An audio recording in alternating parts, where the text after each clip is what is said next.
Welcome to This Week Uncut. Here's what's making headlines in Charlotte County. Primary care attachment numbers lag as reforms work to take hold. 3 options have been presented to the public for the refurbishment of Market Square and Market Wharf. And food banks in Charlotte County look for much needed support. And a look at Canada Day festivities in St. Andrews.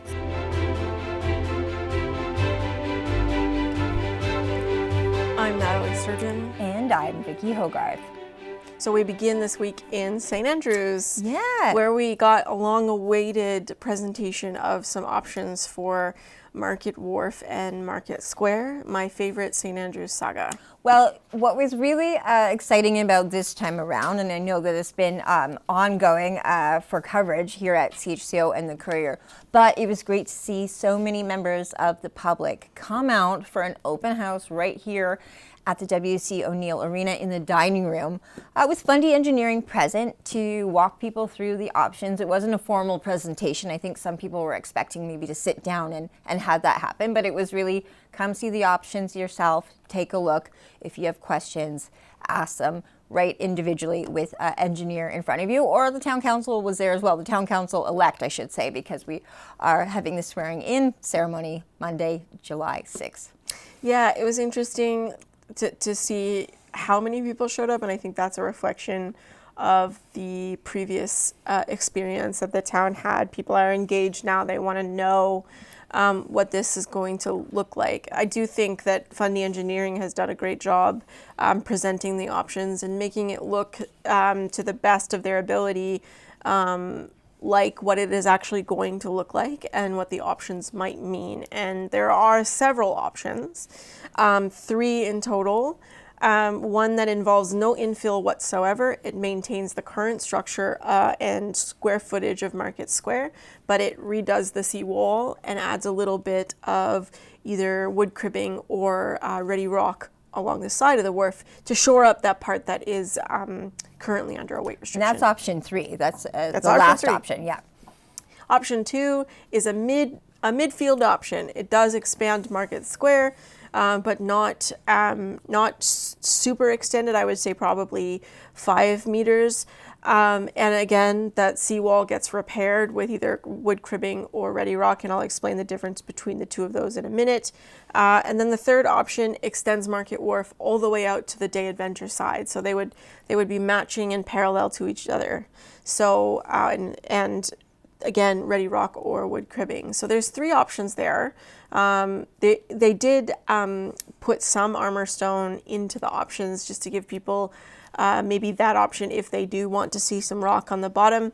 But I know that, armor stone sort of wasn't desirable to the community before. So that's the 3 options. Mm-hmm. And then obviously there are the 2 different materials with which they can use for that front face. And they'll replace both the day adventure side and the Market Square side. But ready rock is like a precast concrete material that's used to build freestanding structures or concrete walls, and it's sort of built like bricks. Mm-hmm. So it won't look like a concrete wall necessarily, but it's quite strong and durable, and there's a lot of longevity in it. And then the wood cribbing is what you would see there now, which is those interlocking pieces of wood that is there now. Okay, so if we're looking at, let's start with option 1, the one that would have the most infill and the most impact in terms of changing the shape of Market Square, expanding the square itself. But how does that compare to what they were looking to do, the council of last year, in terms of how much space it goes out from where they were planning to last year? Well, this is a very drastic change from the original plan. The original plan would go out 50 meters instead of what is now, I think, about 10 meters. Okay. So it's an additional 40 meters that we've cut back. And you're going to hear from the mayor-elect in a few minutes, but there's a very distinctive difference between what this engineering firm has chosen to do and what the previous engineering firm was choosing to do with respect to its infill. And we do know that, that would have expanded Market Square's footprint by 4 times its current size. And that could be for a number of reasons, but this is a drastic drawback from that change. And the expansion of Market Square was really what people were hung up on in that original design alongside the armor stone, because it changes the aesthetic the wharf itself. It changes the aesthetic, and then there was also the question of environmental impact. When this is a climate change related grant, it seems counterintuitive to do something that might be environmentally more impactful in a negative way. Well, and we did get a chance to speak with John McKelvey, and he said there's really no best option. It really comes down to cost. Yeah, so we came up with 3 different alignments and 3 different facings to go along with it. So the first option is the farthest one out that matches the western side of the wharf and comes along and gives a little bit more space for Market Square. The second option is a little bit closer in, so you get a little bit, but you're not as much into the seabed as before. And the third option is basically just matching the same footprint that's there now with a new face on it. And so the options are for option 1 and 2 are for a ready rock wall, which is like a block wall that has probably the most longevity. The second option is a crib wood structure that would match a lot with the existing aesthetics of what's there now. And then the third option is a kind of half rock, half either ready rock or crib work. And that's mainly due to a lot of cost options to look at. It's a little bit cheaper to do it that way. So structurally, from an engineering perspective is the best option for the longest and most cost effective? They're all really good options. So because there's so many combinations, it's a little tricky to say which is the absolute best. I mean, there is an option with going to ready rock wall over the wood one because it does last, concrete does last longer. And then the hybrid one, which is half rock or half ready rock, half crib work, is good. It's more cost effective, that one. So the longevity really kind of which combination you want to put together and what you want to look at. There's not huge gaps in longevity between each of them. So it really comes down to cost is what's the best thing and what's the town. You guys were able to sort of identify that there were some other issues along the wharf. What went into discovering those issues? What sort of process did you take for looking at the head of the wharf, looking at Market Square, looking at the pier approach? So we had to do a full analysis of the wharf, so not just the Market Square part, the approach and the head of the wharf too. So we had to do a full analysis of the soils around it. We actually had to have divers come in by the head of the wharf to check the older crib work that's what there, the existing infrastructure, and then do a pile analysis to see what kind of wear, what's been exposure to salt, what's rusted away. So we had to do kind of a whole look at the whole wharf, and we do talk a lot about the Market Wharf side of it, but the wharf needs a lot of repair. I mean, it's some of the aspects of it are close to end of life. That's why there's some weight restrictions on it now, and we're looking to repair that with the least amount of impact, but with the most amount of gain on longevity. So. This project is extremely important to the community, especially the aesthetics of it. So how did you maintain some of those aesthetic pieces in this particular iteration of those designs? Well, I mean, we do work in the area, and we all, I have a boat, I come down to St. Andrews, we all enjoy it. We understand that the wharf is a very key factor. St. Andrews has a lot of beautiful aspects to it. The wharf is one of the key factors of it. So we want to look at it, okay, this is kind of the center of the city, so we need to really look at what's the feel of what this process is going to be at the end of it. There's a lot of easy engineering decisions you can come up with it, but we need to really look at, okay, what's the utilization, what do we want to look at, how's it going to fit? We don't want to put a square peg in a round hole. That was John McKelvey, Fundy Engineering's Director of Civil Geotechnical Engineering.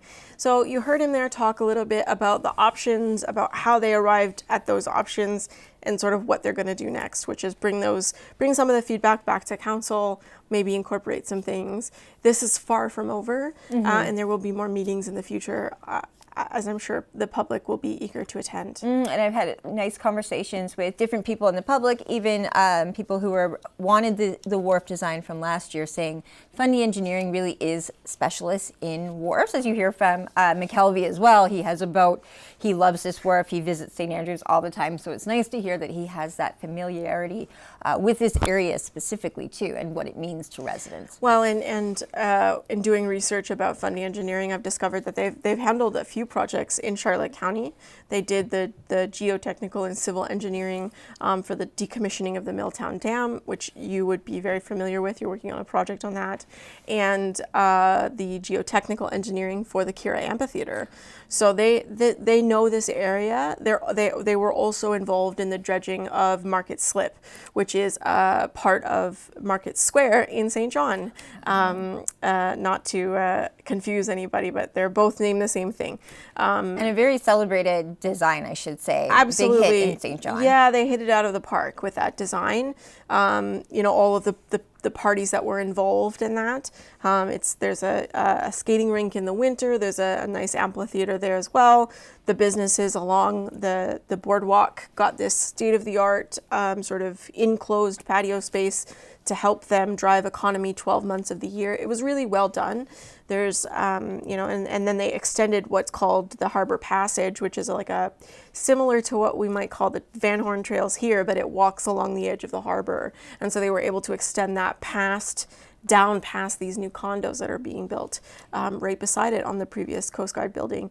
So they have a track record and they've got the experience, and they seem to care about how this works, and what the community thinks and what the community wants. Yeah, and it was nice to hear a lot of positive feedback from that meeting. From, like you said, two sides, people that were pro the wharf last year, people that were concerned about what it looked like. There seemed to be a lot of positive opinions on that meeting. And I think it'll be interesting to see how price breaks down and how much a price difference it is from going from option 1 and then the middle ground option 2. I feel a lot like Goldilocks saying this with and option 3. So we'll see which one ends up being the most cost efficient, or maybe there really isn't that much of a difference between them. Well, and the work that's going to happen at the head of the wharf will still go ahead this fall. So that will start in late summer, early fall. They're going to get that going because there is currently a weight restriction on the head of the wharf due to some pretty critical failures in the steel pilings. So that work will get started. And then we did ask the Secretary of State, Wayne Long, about whether or not there could be more funding for this project in particular, and he encouraged them to, file a new application and get their ask in for some new infrastructure money that's coming from the federal government. But they're doing it in a phased approach this time. So they do have the opportunity to use the money that is available to them now to get that work done at the head of the wharf, and then to go back to the federal government and say, for the end of this project, here's what we'd like to do and here's how much it's going to cost. And I think that's a much better approach than trying to, as your father would say, get a hole in one. So, it's sort of an easier approach, a phased approach. And I think that people are starting to grasp that a little bit better. Yeah, and I think, to add to it, Explore St. Andrews did a really interesting survey last year of all the tourists that came to town. And it turned out, and this might help in the application, that the wharf by far was the #1 attraction that visitors came to see and experience. So if you think about that as well from a tourism driving, economy helping aspect of what's being done here, the aesthetic of the wharf and the experience of the wharf really is a huge draw to driving the economy of this community. And like you mentioned, there were several people at the meeting who felt they had a lot to digest. Laurel Austin was one of those residents. Well, it's the first time I've seen them, so I need to think about it. So now I'm understanding there are different options to expand the wharf out, or not the wharf, the square out to different amounts. So I was having a lot of questions about how that interacts with sea level rise, and is it worse if we go out further, but the engineer was explaining it actually could be better. So that was comforting. I don't know yet about the different materials. There's different materials being proposed, and I don't know what they are exactly and so on. I'm a professor at Western University, and some of my research has been on a little bit. I've worked with Army Corps of Engineers in the United States, and they do a lot of work. They call it engineering with nature, and it's trying to use nature to make infrastructure better. So it's not just thinking about environmental impacts, it's thinking about how do we use nature to improve infrastructure. St. Croix Island is one they're studying. and all how it's falling apart or being overtaken by the ocean. And so concrete walls don't always keep water out so well, right? They can make things worse. So I was asking the engineers about, might that be an option? So there's really cool things they do with 3D printing using natural material like sand, and then creating, like, I don't know how to describe it very well. They call it seawalls, but living seawalls is what they call it. And so the idea is, rather than a flat concrete wall, you have the wall, but then you've got this texture that's built up, and it's more natural, and it's a place where little sea creatures start to live and grow, and it's more natural. So you're creating a more natural environment, not just human concrete. That was Laurel Austin, a resident of the town of St. Andrews, seasonally for about 2 decades. So someone who's, been around in the summer months. And what's notable about that is when they did the previous consultation, it was done in October. And so there was a lot of conversation and chatter about the fact that seasonal residents were not involved in that original process. But they do live here and they do participate in this town and they contribute to its economy. So it's very important that their perspective be taken a part of this process. 100%. And the Austins, I have known them over the years. They have 3 now grown-up children who come back here as well and now bring their own families here. So if you think about that aspect too, we are a community that both summer residents and all-year residents love. I was a summer kid growing up too, and this is the most special place in the world to me. All I could ever dream of was living here full-time, and now look at me. But yeah, I as a summer kid, I loved this place with my whole heart too. So it is nice to see that the summer residents feel very included in the process now. And it'll be interesting to see, she talked about engineering with nature, which I think was something that you actually learned about at New River Beach. And so this is a phenomenon that's catching on, right? About bringing nature back into the engineering process. Right now, that's not part of the plan, but that doesn't mean it won't be part of the plan, and it doesn't mean it won't be feedback that the engineers get and then take back to council. So it's very interesting, and it's interesting to get different perspectives, right? Sometimes when you've been immersed in something the way that I have with this project, you sort of lose sight of the smaller things that might make it better, right? Like, maybe she talked about the sea creatures going in there and living and growing, right? Which is very important because that's a seabed, right? Is what it is. And so if we do put infill on top of it, you have to imagine that some of that is going to go away. So it's a good question. It was a good perspective, and I was really glad that she was able to talk to us. I was able to speak to the mayor-elect, who is probably the only person who's ever had to wait this long to be sworn in to be mayor, while also just being the mayor. And he, this is an important conversation. This is the first time he's had this conversation. He was the only councillor to oppose the previous project, and he told me that he hopes public consultation will continue. So the takeaway for me with these 3 new options is that the infilled portion of the wharf is staying exactly the same in all 3 options. So it's just Market Square that has the potential to expand.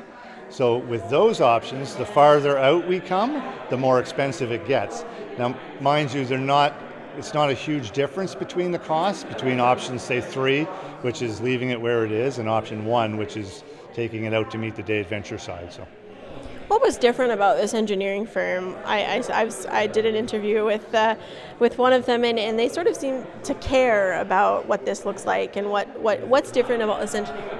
Yeah, I mean, when the previous tender didn't happen, we got to work, myself and a couple others, right away, and we started interviewing engineering companies. And again, when we met with Funday Engineering, I certainly got that feeling from them that they themselves are invested in St. Andrews.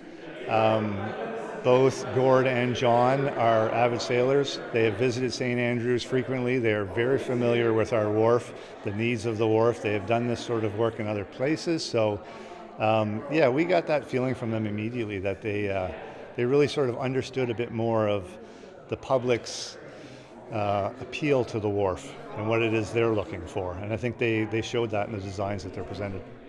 Keeping in mind that this is your first meeting, I know there's going to be a few more. Yes, council's not sworn in yet. How can you assure the residents of St. Andrews that this process is going to be different than it was last time?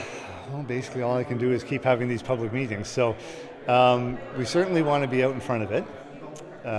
Again, this was a good start tonight, but I think between, again, getting these drawings out to the public, having them on our website, we'll have more public consultations, opportunities for the public to actually weigh in with their opinions, whether it's an option they like or don't like, or maybe it's something completely different. But I certainly want to have that public engagement. And again, with Funday Engineering's plan, it's a 5-year plan. So what we're talking about with the Market Square expansion and that first third of the wharf, it's all slated for 2027. So we do have lots of time, again, for the new council to get up to speed and have these engagements with the public. And that the work to the head of the pier is going to start this fall. Yeah, the hope is that Funday will start that potentially this August. And again, that work, after they did a full assessment of the wharf, it was identified that that work is imminent. That is really sort of the pressing issue as far as the wharf goes. So the hope is they'll be able to start that this August, and there should be very little disruption to the wharf. Again, the way they've described it to us is the area that's currently cordoned off with the large pylons now is basically the space they would need for the equipment they would bring in, and all the work is happening underneath, so there should be no disruptions. That was Mayor-elect Steve Neal speaking to me about how to progress forward with the Market Wharf, Market Square refurbishment project. I really loved that he said we have to be upfront about plans for Market Square and involve the community in that conversation, because I think that was a lot of the trouble last year, was that people wondered to know, why was the square becoming so big? There must be plans for it. And all we heard from council was, no, we'll decide that later. So again, I think starting off this way is really great from the get-go. Interestingly enough, too, some of the people that were there, you were talking about the New River Beach mitigation project to keep the shoreline, to protect the shoreline. I saw Caitlin Maurer, who's the executive director of ECW, a longtime St. Andrews resident. I think she may have just moved outside the community now, maybe Bayside, which is still our community. She was there, Brian Goggin, who works at ECW too, and they were a huge part of that climate change mitigation at New River Beach. So knowing that they are involved, it's great to see those kind of people as well, that not only will offer up their preferred design in terms of aesthetics, but also in terms of environmental impact. We have some pretty astounding people in this community, and their input can also be very educational. This council is under a microscope with this project, and I don't think that that microscope is going to go away. They have a microscope on them from the federal level, they have a microscope on them from the provincial level and the residential level, right? People are now engaged in this project, and you would have heard me ask him, how do you make sure you get it right? And his answer was, we just have to get it right. So part of that process is going to be them figuring out how to get it right. And I think what they've learned is that public consultation, more and more and more, until you find a solution that is the majority, right? You're never going to get everybody on board on the same solution, but you can bring them along in the process. And that is an important part of how this project moves forward. And I will say, our new mayor and then acting deputy mayor last summer, Steve Neal, got a lot of great feedback from the community last year that he was available to hear them out and hear their perspective. So interesting that he is our mayor now, and we'll see where that direction takes us. There may be a correlation, but if you ask any scientist, correlation doesn't mean causation. So those two don't add up. But we're going to take a quick break. But when we come back, we're going to take a look at primary care attachment numbers in New Brunswick and Charlotte County. We've been working hard to increase the number of people that can take on patients since we were elected.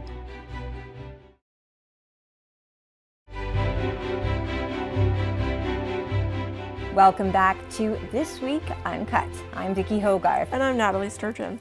We're going to go kind of provincially, but also into Charlotte County.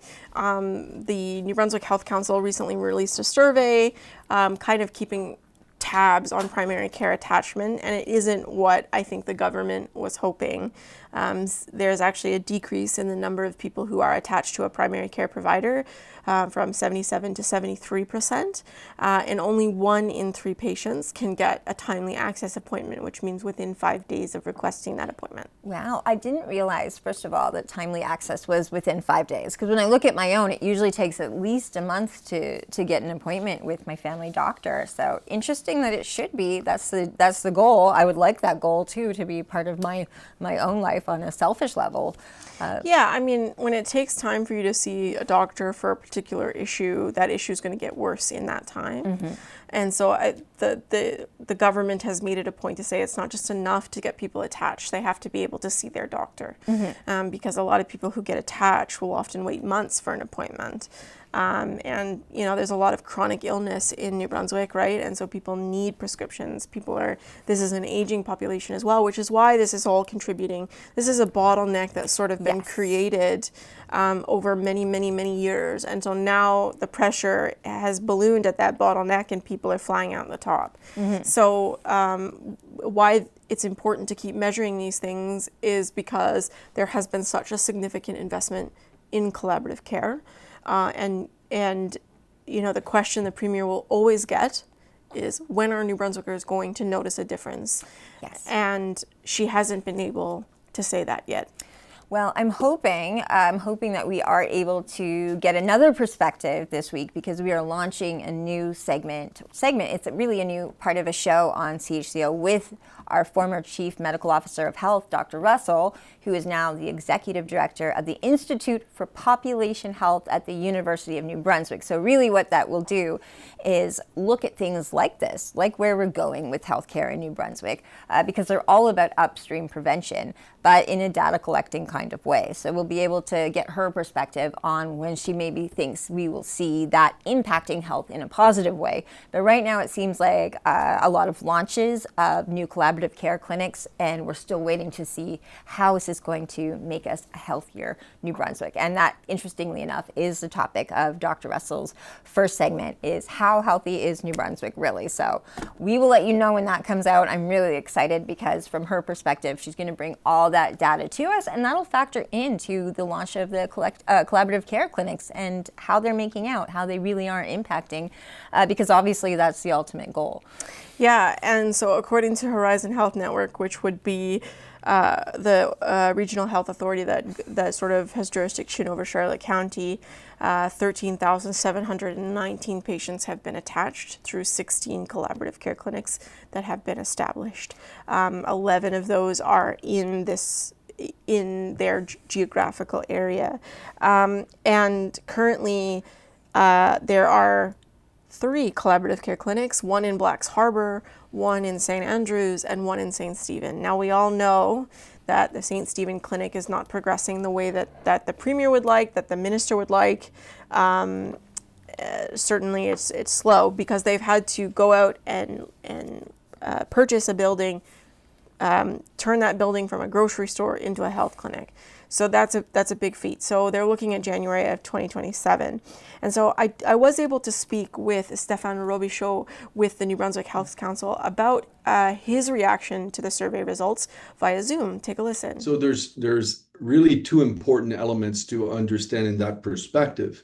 The reduction that we have been seeing over the past recent years has not been a surprise to us here at the council, in a sense that for the past 2 decades almost, we've been raising awareness in 2 key elements.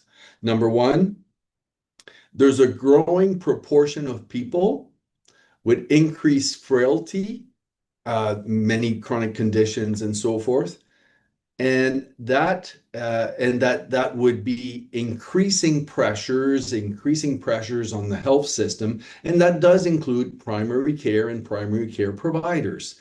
Secondly, demographically, the healthcare sector, just like every other sector in the economy, would be facing the pressures of demographics, aging population, aging professionals, more people retiring.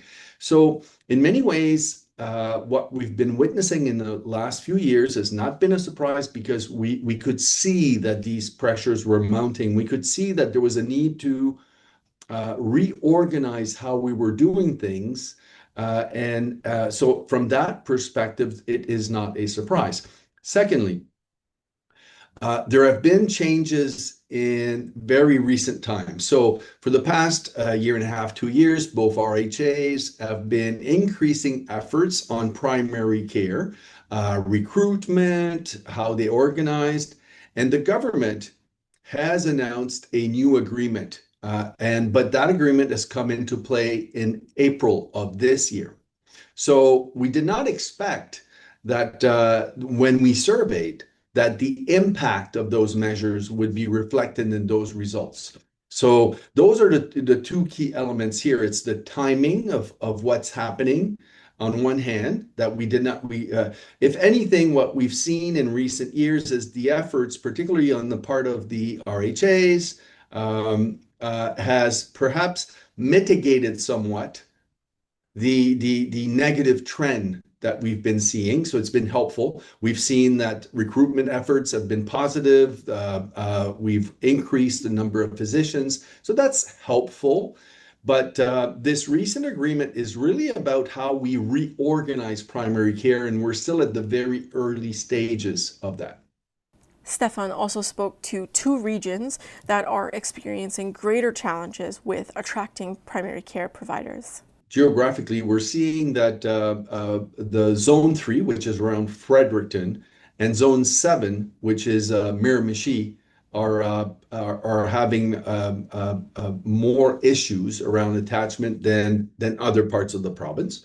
Then from a subgroup perspective, those who have French language as their primary language, also the immigrants, those visible minorities, the two are usually fairly closely linked, LGBTQ plus community. There are some of those subgroups that we're seeing also issues both from attachment, but also quality of service. When we look at things like receiving proper support, spending enough time, explain things in ways they could understand, we're seeing that they're also receiving a lower quality of service as well. And finally, he talked about how these new changes from the Liberal government are actually going to impact those numbers and that they haven't really had a chance to take hold. I would say that at this point, as we're moving forward, it's about within this provincial strategy, the importance of prioritizing how we equip people at the front line, that they be the professionals themselves, because they contribute to collecting what's used as measurements to understand realities. So how they are engaged and our frontline managers, and ensuring that the goal there is to have them equipped as best as possible with standardized measurements. The good news is that we've increased significantly within both RHAs, as an example, the use of measurements. Where we now need to focus is standardizing those measurements. You may have heard in the recent years a lot of frustrations around the challenges of having proper attachment numbers and so forth. So as part of this strategy, as we're moving forward now, as of 2026, it's about making sure we build on these efforts to increase the use of measurements, yes, but in ensuring a standardized approach. So moving away from a centralized approach, from a work at the department level, to more efforts on equipping, on assisting our RHAs, for example, and how they effectively engage frontline people, the managers, with the proper types of measurements so they can manage as best they can these local strategies to improve primary care. We will gain from that provincially. We will get much stronger provincial picture, a much stronger understanding of how things are evolving. But these managers locally are the ones that really need to be equipped effectively with standardized measurements, one source of truth, so that they can appreciate how they may be differing from other parts of the province, how some of their clientele may need some particular attention, so that they're well equipped to drive through this strategy of transforming primary care.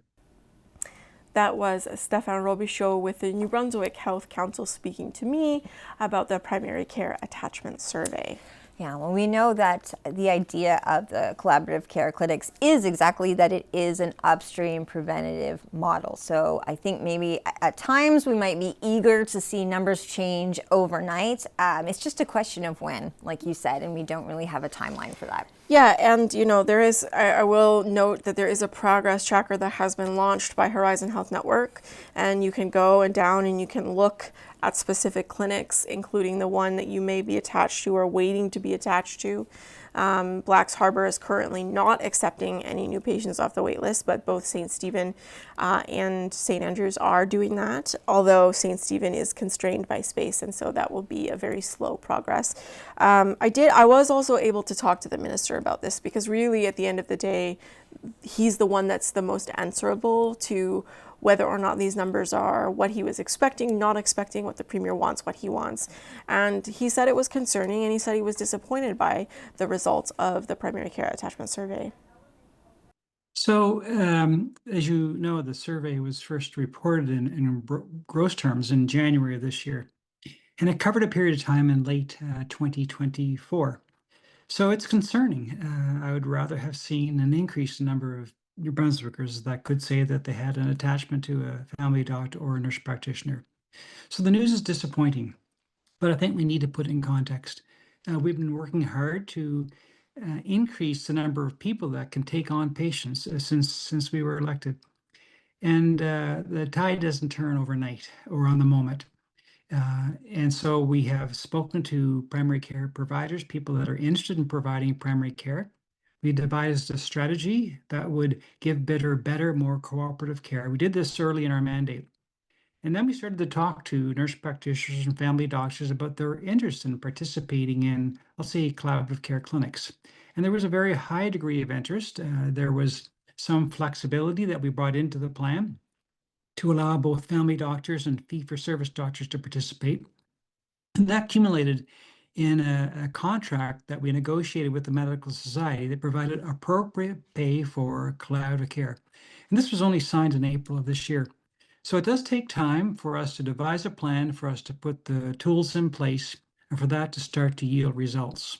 Currently, our strategy is to work with primary care teams, collaborative care teams, and encourage them to bring on more providers.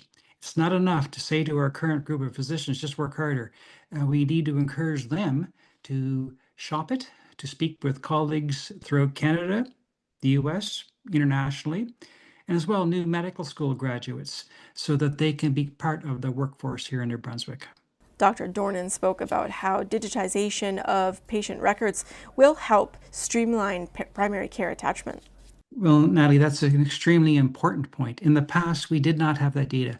Most of physicians' charts were paper charts, and we didn't really know how many were attached. Now, with our negotiated agreement with the physicians, those that are participating in the collaborative care clinics have to have an electronic medical record. And so that can be accessed much more easily. We know the true, I'll say, rostered capitated numbers. And so this is an item that we spoke to at our negotiations with physicians, and they were on board. They want to know how many New Brunswickers are attached. So now, when everybody is attached to an electronic medical record and a physician and a nurse practitioner, we'll be able to review that in real time. And I think that what you noticed on the Horizon website is a way of being transparent. And when the New Brunswick HealthLink Connect list is moved over to our RHAs, that number will be more easily visible and more real. Give New Brunswickers a better idea of how many people are attached. And finally, he spoke to the Liberals' commitment to have 85% of New Brunswickers attached to a primary care provider by the end of their mandate. So Maybe disappointed. I would love every New Brunswicker to have a family doctor, but not surprising. We knew that this plan that we bought in would take time. It would not work overnight. So I have a very high amount of optimism because I believe we've done it the right way. We've listened to New Brunswickers. We've listened to family doctors, nurse practitioners. We've listened to RHAs, and they have wrote the plan that will work. So we're doing that. We have a better contract, and that will bring in more physicians, graduating physicians. In fact, I think that we have more opportunity to attach more New Brunswickers than any place in the country. And it's why I got into politics. It's why the whole government has put this as their major mandate.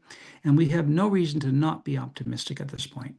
That was Nathalie's conversation with the Minister of Health, Dr. John Dornan. When we come back, we'll take a look at my conversation with the St. Stephen Food Bank. People come to the food bank because they're hungry, and not hungry like I'm hungry when, Robin is late getting dinner on the table. It's hungry like there's not enough food and people are going without meals so their kids can eat.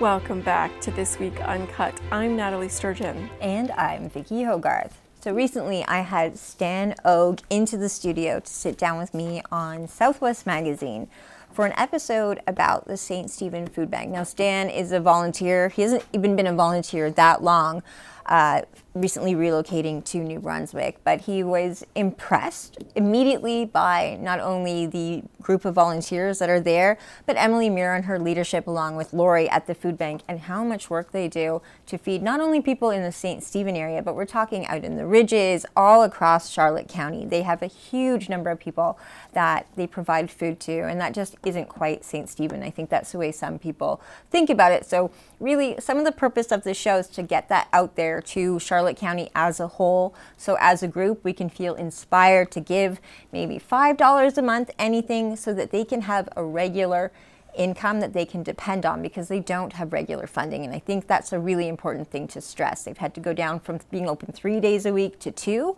while the need for the food bank grows astronomically. And I really want to point that out to you in terms of the numbers. And I hope that this hits everyone at home in the way that it should. So these are numbers that Stan wanted us, and I'm going to pull up a graph to explain why this is important. A statistic that he shared is that the St. Stephen Food Bank is currently helping 1,108 children.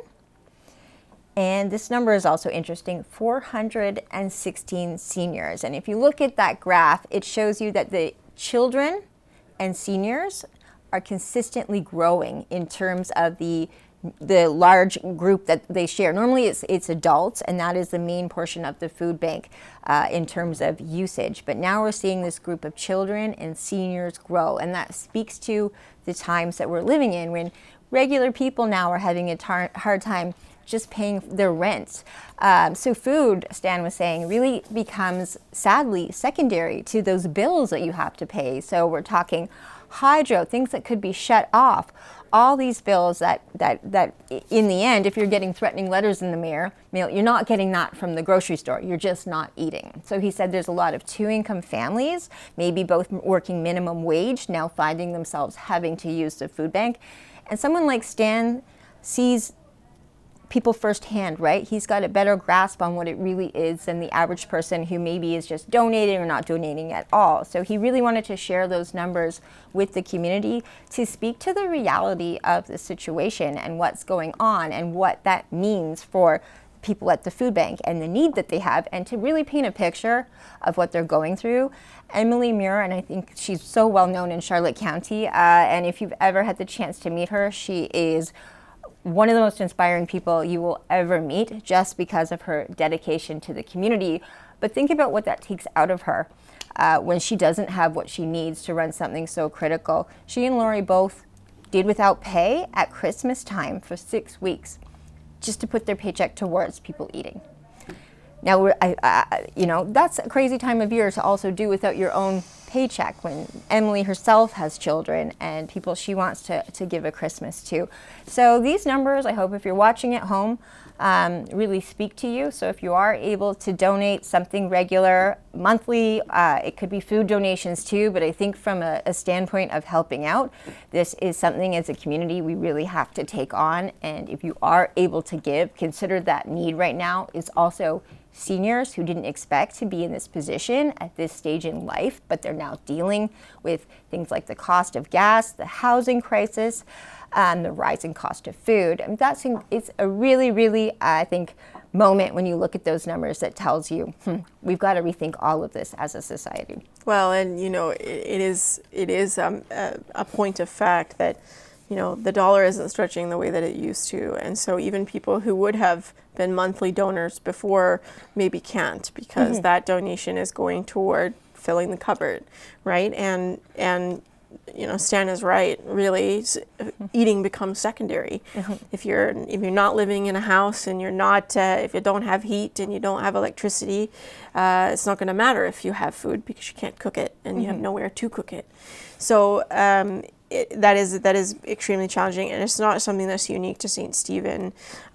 This is across New Brunswick that they're seeing that, and we do know that there have been some cuts to funding for food banks across the province by the Liberal government, and it's going to take a lot of effort to bring some of these food banks back up to their standard level. And I think you said it exactly right. Some people who have been able to give, I know even personally, not to do with the food bank, but somewhere I used to give that had to do with mental health. This year I had to think, okay, well, it's not a New Brunswick related organization anymore. Maybe I'm going to stop that monthly donation. That's a really hard decision to come to. Yeah, and it's not that people don't want to give, it's that they don't have the ability to. And I think there is a lot going on in terms of stigma attached with people using the food bank, and stigma attached to people who end up on the street and use the food bank.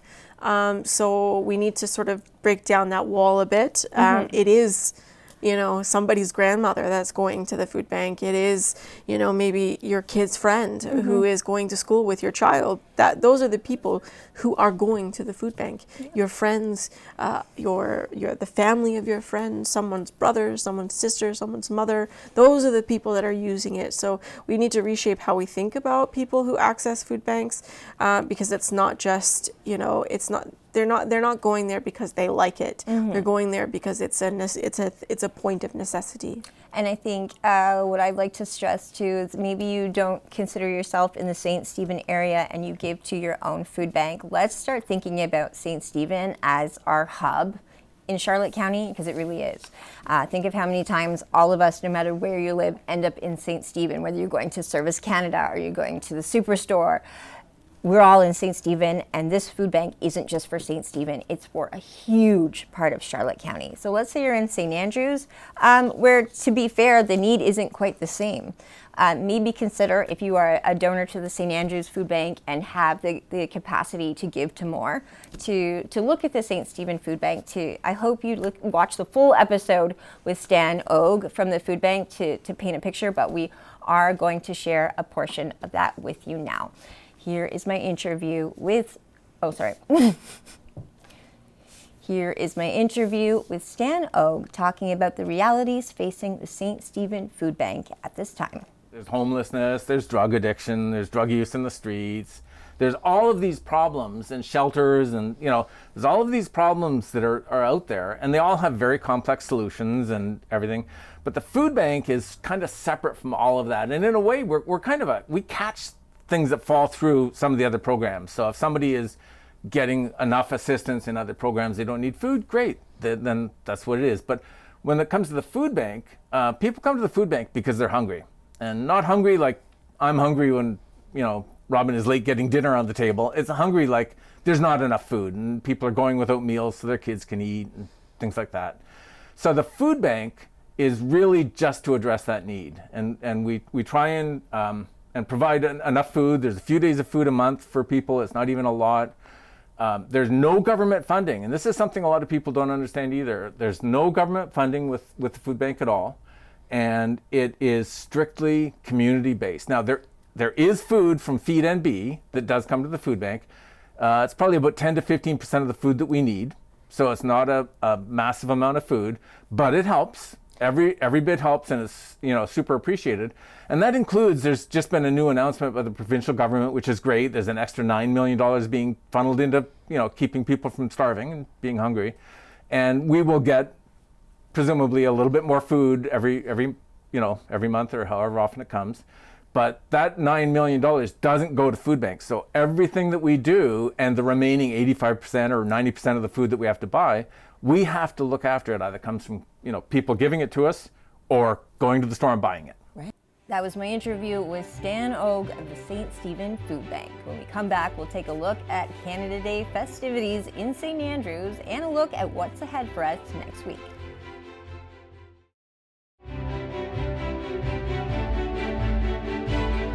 Welcome back to This Week Uncut. I'm Vicki Hogarth. And I'm Nathalie Sturgeon.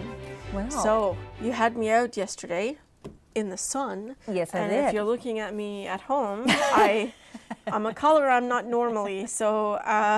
you don't quite match my jacket. I'm pretty close, though. Yeah.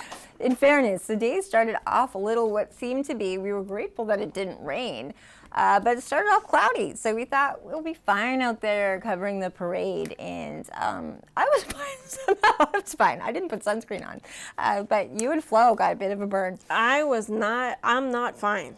I'm actually radiating heat right now, so yeah, but it was good. There was a lot of people. One of the things that kind of blew me away when I moved here was just how many people make their way to this small town for Canada Day. Why? Like, in my mind of minds, I'm going, why? Why have you come here? What about this place is so special? Here's my theory. Are you ready? Okay. Well, I mean, we know this was inhabited by the Beskoto-Magadi for thousands of years, but then entered the Loyalists who wanted to be Canadian before we even knew what Canada was. They left the US, so there's that. Also factor in that this has always been, pre-Confederation, a hub for people from Boston, New York, Montreal in the summer when they are escaping that heat. So why not celebrate Canada Day when you're a Canadian for a summer? So yeah, we predate Canada with a pride for being a part of this part of the world. I got to get over to Campobello too to see you, Mayor Harvey Matthews, to talk about plans for the new bridge. So they had a meeting. They had a meeting last week, and I want to get the lowdown from Harvey about what went on. I'm very curious about the relationship there because bridges and the United States right now are not, when you think about the Ambassador Bridge, when you think about the bridge between the one that they've just built, and the name has left my mind, but right, it's been stalled because the Americans are sort of, holding on back on their side. So I'm interested to see the dynamic there because it is a bridge that connects to the United States. Well, and one thing we've been, I'll say this, we'll say this on this show because it's long format and we wouldn't do this necessarily in a news show, but we know that the park, the International Roosevelt Park, is still run by both countries. So we are a model in this part of the world for how things should go in the future. We have maintained our friendship with Maine, especially. New Brunswick and Maine have still worked together. The park is still run by both countries, and how beautiful at a time like this to be able to say something like that. It's the only international park in the world, so I have a feeling that this bridge will go off without a hitch too. So I'm looking forward to getting that update from Harvey sometime next week. But we thank you so much for watching our show. It's always a pleasure to join you in your living rooms. I'm Vicki Hogarth. And I'm Nathalie Sturgeon. We'll see you next week.